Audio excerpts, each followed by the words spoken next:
How to move 401k to gold. That's the topic of this video.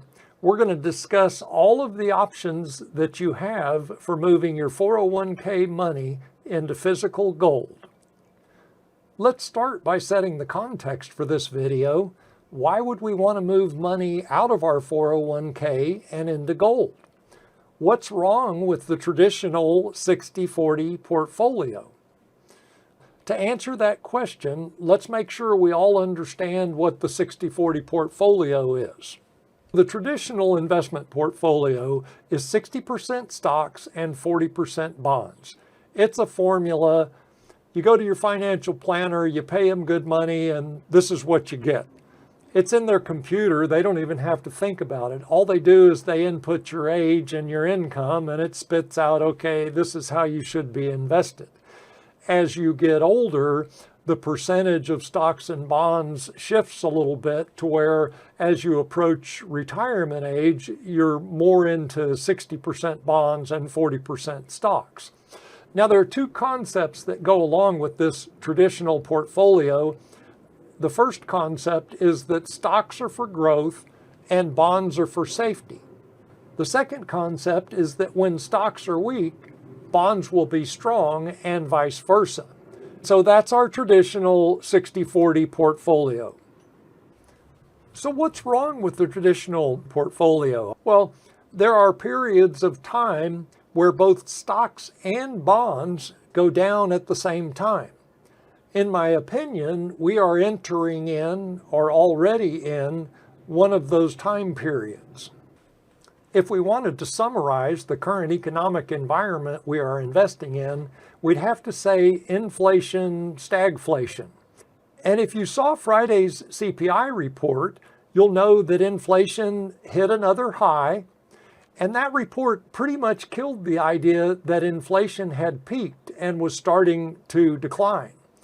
Along with this inflationary, stagflationary economic environment we're in, stocks have bubbled up into nosebleed territory, and they're poised for a very large fall. And we'll look at a chart here in a moment where we'll get to see what the potential fall could look like. Interest rates have been in a downtrend for the last 30 years, but it appears that that downtrend has ended. Also, in our current economic environment, gold is in a secular bull market. Now, if you are unaware of the difference between cyclical and secular, a cyclical bull market would be 3 to 5 years. It kind of tracks the business cycle, whereas a secular trend is much longer time frame. It's more like 10 to 15 years. And so gold, in my opinion, is in a secular bull market that has at least 8 years left to run, probably longer. Let's look at some charts. I just made some strong statements, and I want you to see that I actually have data backing up what I say. I'm also a visual thinker, and charts help me work through ideas and concepts. What we're looking at here is a long-term chart of the S&P 500, and we can see that the stock markets have bubbled up into this huge high. Where the bubble phase of this market started, we could debate that all day long. Everybody's got a different opinion. I might suggest that the bubble phase started down here after the 2008 financial crisis. That would be one possibility. I might actually suggest that the bubble started all the way back here after the popping of the dot-com bubble back in 99, 2000. Basically, the U.S. Federal Reserve, after the dot-com bubble popped, they went into bubble blowing phase. All they have done for the last 22 years is blow an ongoing series of bubbles. Stock market bubbles, housing bubbles, any number of bubbles that the U.S. Fed has blown in the last 22 years. We could debate about where the bubble phase of this market started. The reason that that matters is when financial bubbles pop, the bubble phase of the market is always fully retraced. And so wherever the stock market bubble started, that's where it's going to end up. Now our next level of technical support is down here around 3250. That represents a 16% decline from our current level. Here's another level of support at 2200. That would be a 44% decline. And then if we go all the way back to the 2000 level, that takes us to 1600. That would be a 70% decline. And so, to my point, all of the stock markets are in a tremendous bubble that has a long way to go before it fully deflates. In this chart, we're looking at the yield on the 10-year note. And what we see in this channel is that for 30 years, interest rates have been steadily declining, and now it appears that they have broken out of this downtrend. This isn't a fluke. Interest rates are rising. If we look back to this period of time when interest rates were rising, it was 18 years. Interest rates rose steadily for 18 full years. And we could be heading into another period where interest rates rise relentlessly year after year. This chart of gold shows where the last bear market ended, December of 2015, and the new bull market started in the 2018-2019 timeframe. And again, this is a secular bull market that has 10 to 15 years to run. In its short time frame, like by the end of 2022, analysts at Goldman Sachs are calling for $2,400 gold. And I agree with them in their assessment. We're going to see at least $2,400 gold by the end of 2022. Now, I said that our current economic environment could be summed up as inflationary or stagflationary. And the best analog we have for that type of economic environment is the 1970s. And so now we're going to look at charts showing us how the financial markets performed during the 1970s. In this chart, we're looking at the Dow Jones Industrial Average. We can see that we opened the decade at 809. We finished the decade at 963. If we held our stocks, we would have made a 19% gain over the course of those 10 years. But there are two big ifs. First, we had to hold throughout that entire 10 years to get that 19% gain. And then two, we had to avoid being invested in any of the companies that failed. The 1970s, it was a tough time to be in business. There were a lot of companies that failed. And then if we were holding stocks or an index fund during those 10 years, well, we had to sit through a 53% loss in the value of our stock portfolio. And then we had another loss period, 28%. And so if we held throughout the 10 years, we got a 19% increase. So that's stocks during the 1970s. In this chart, we're looking at the yield on the 10-year note again, and we can see that in 1970, we started the decade at 7.8%, and then we finished the decade at 12.4%. Now that looks bullish because this chart's going up, but we need to understand that when interest rates rise, the value of bonds drop. And so let's look at a quick example so we understand why the value drops as interest rates rise. Let's say we invested $1,000 in bonds that had a 5.4% yield. Well, only 2 years later, interest rates were at 7.5%. And we say to ourselves, it's like, well, I don't want these bonds anymore. They're only paying 5%. I want these bonds that pay 7%. And so we go to our neighbor and we say, hey, how'd you like to buy $1,000 worth of these bonds? They're yielding 5%. And the neighbor, because he's paying attention to the financial markets, he knows that interest rates are 7.5%. He says, well, why would I give you $1,000 for these bonds paying 5%? I can go buy bonds today that pay 7.5%. And so he doesn't give you $1,000 for your bonds. He offers you $800 or $750. The point is, as interest rates rise, these bonds that pay a lower yield aren't worth as much as the bonds that pay a higher yield. If we bought bonds in January of 1970 and held them to December of 1980, we lost about 21% over the course of the decade. In this chart, we see how gold performed during the 1970s. We started the decade at $35.40 an ounce and ended in December of 1980 at $591 an ounce. Now that represents a 1,670% increase, assuming we held for the full decade.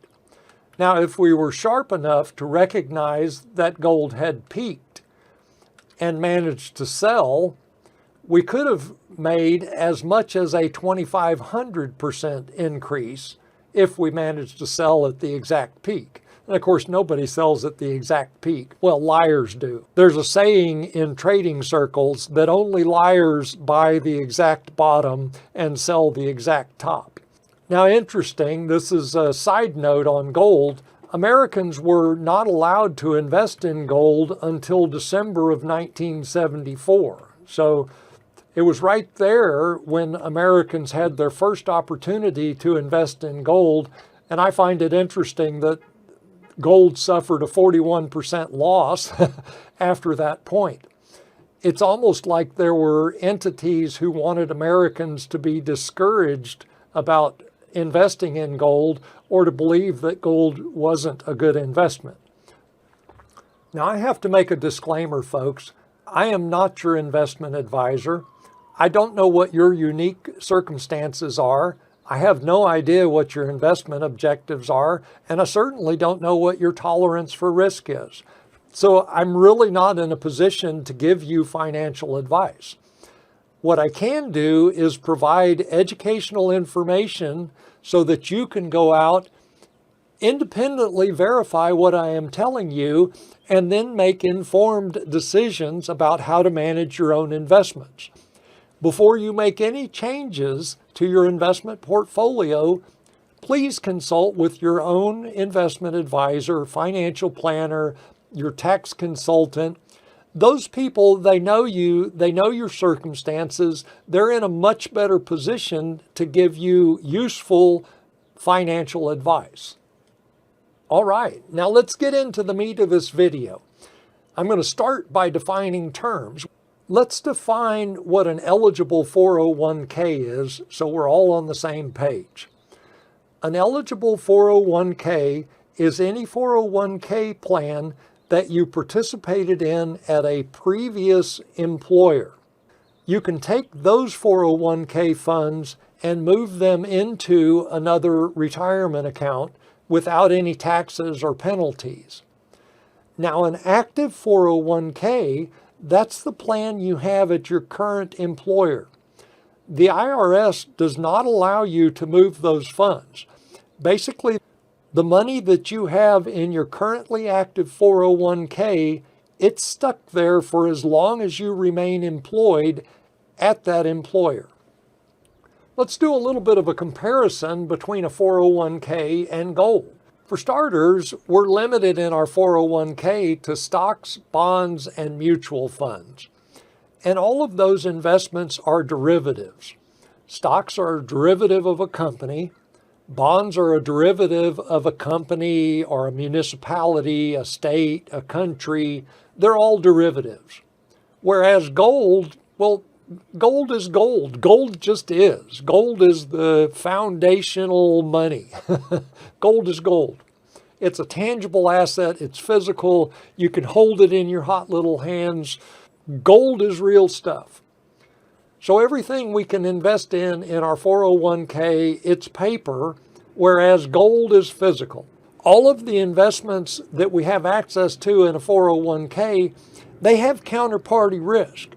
Counterparty risk is what we're exposed to when there is a third party that could affect our business. For example, if we look at Walmart, Well, if all of the shippers who supply goods to Walmart, if they stop shipping, they go out of business, well, now Walmart can't put anything into their stores. There's nobody to ship them goods, and now Walmart's affected by the third party going out of business. That's what counterparty risk entails. With physical gold, there is no counterparty risk. Again, gold is gold. It just is. As we saw in the charts from the 1970s, all of the investments in our 401k are subject to poor performance during periods of inflation and stagflation, whereas gold, that's the exact kind of environment where gold thrives.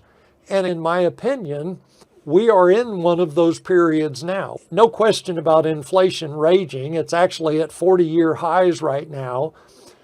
In my opinion, the U.S. and global economies are softening or stagnating, which gives us inflation during stagnant economic times. That's exactly what stagflation is.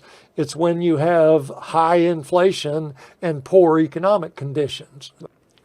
Now, this is what we'd really like to do with our 401k. We want to move it without penalty into precious metals. Now, as I said before, we can only do that with an eligible 401k account, meaning it came from a previous employer. The IRS allows us to move money from one retirement account to another, but we can only do it one time per year.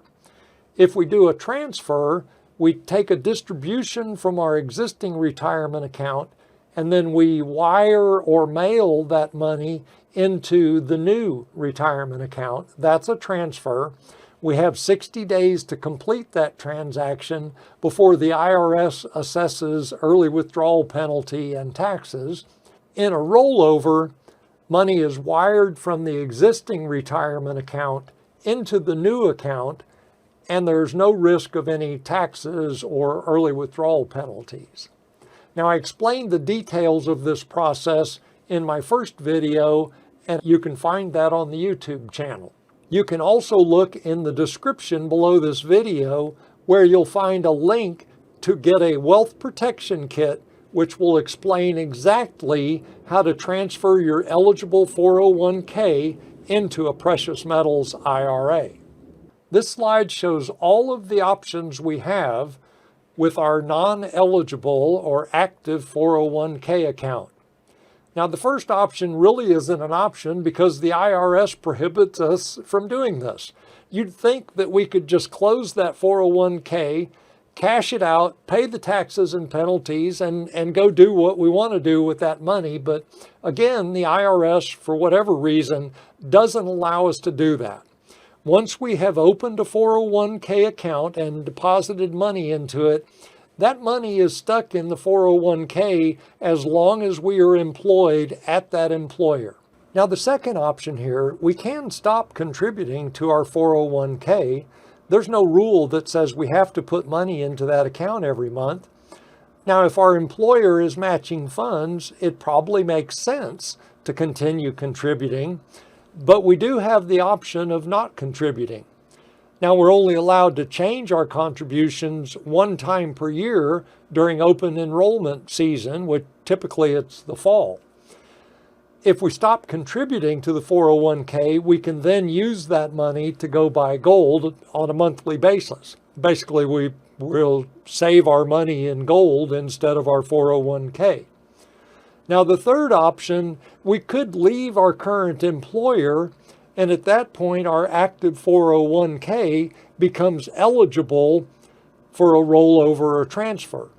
Now, I would never recommend that anybody leave their job just to make their 401k eligible for a rollover, especially in the current environment. Again, we're in an inflationary, stagflationary environment where it's just not a good time to risk leaving one job and finding another. So unless you have a rock solid job lined up, don't change employers just to make your 401k eligible for a rollover. The fourth option, emergency withdrawals, they are meant to cover medical emergencies, financial emergencies, etc., and buying gold with your 401k money, that hardly qualifies as an emergency. So taking an emergency withdrawal would involve at least deception and quite possibly fraud. So I could never condone or recommend an emergency withdrawal for purchasing physical gold. The next option, self-directed 401k. Now, some 401k plans have an option where you're allowed to buy individual stocks. Now, I was employed for a little over 30 years. I had 5 or 6 employers, and only one of those employers offered a self-directed 401k plan. I was able to trade stocks within my 401k. So again, it's rare to have a self-directed option, but check and see if that is a possibility. If you do have a self-directed option, in the next slide, I'm going to cover what you can do. Now, the next option, mutual funds, there's probably some kind of growth fund in your 401k, and it may or may not offer exposure to the precious metals. Now, the last option here, 401k loans, I cover the details of that in the third video in this series, Move 401k to Gold. And again, you can find that in the YouTube channel. In my opinion, this is your best option for moving your active 401k funds into physical gold. If you have a self-directed 401k option, you can purchase GLD and SLV. These are ETFs which claim to be backed by physical precious metals. GLD is gold and SLV is silver. Now understand that shares of these ETFs represent exposure, not ownership. You don't own physical gold when you buy shares of GLD, although the ETFs try to imply that you do. If you dig into their disclosure statements, what you will find is that for GLD, you have to have 100,000 shares in order to exchange it for physical gold. Well, 100,000 shares of GLD is worth 17.4 million, and it's not likely that you have that kicking around in your 401k. In SLV, you only need 50,000 shares. That's $1 million. And again, you probably don't have that in your 401k. These ETFs have counterparty risk. And again, if you dig down into the fine print of their disclosure statements, what you will find is that they allow sub-custodians. They don't require chains of custody on the physical metal, and they don't require audits on the physical metal. There are a number of analysts who question whether these ETFs actually hold the physical metal that they claim to hold.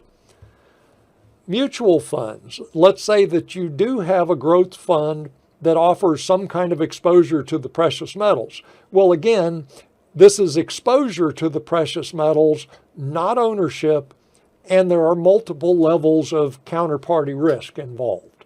Now, we've covered a lot of ground, so let's summarize.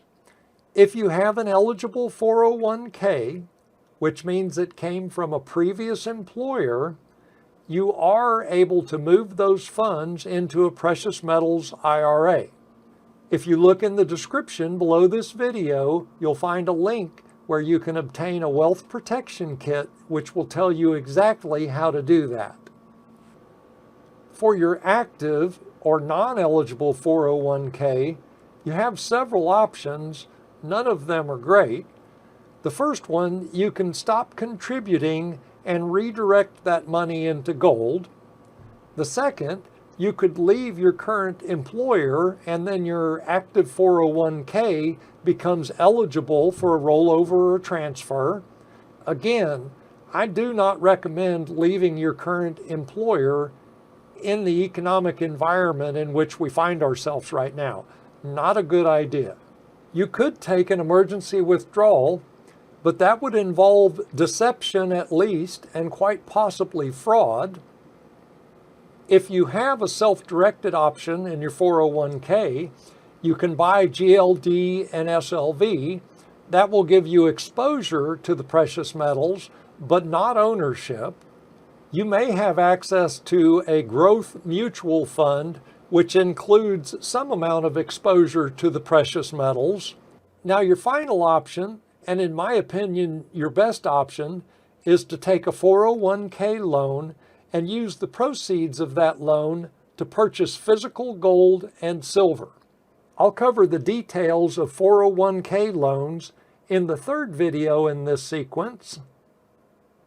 Folks, I hope I've provided value in this video. We're certainly living in interesting times. In my opinion, precious metals are the best place to be invested right now, and probably for the next 10 years. If you have an eligible 401k or other retirement accounts like an IRA, a 403b, a 457, a pension plan, TSP, an annuity, all of those tax-advantaged funds can be moved into a precious metals IRA. If you look in the description below this video, you'll find a link where you can obtain a wealth protection kit that will tell you exactly how to do that.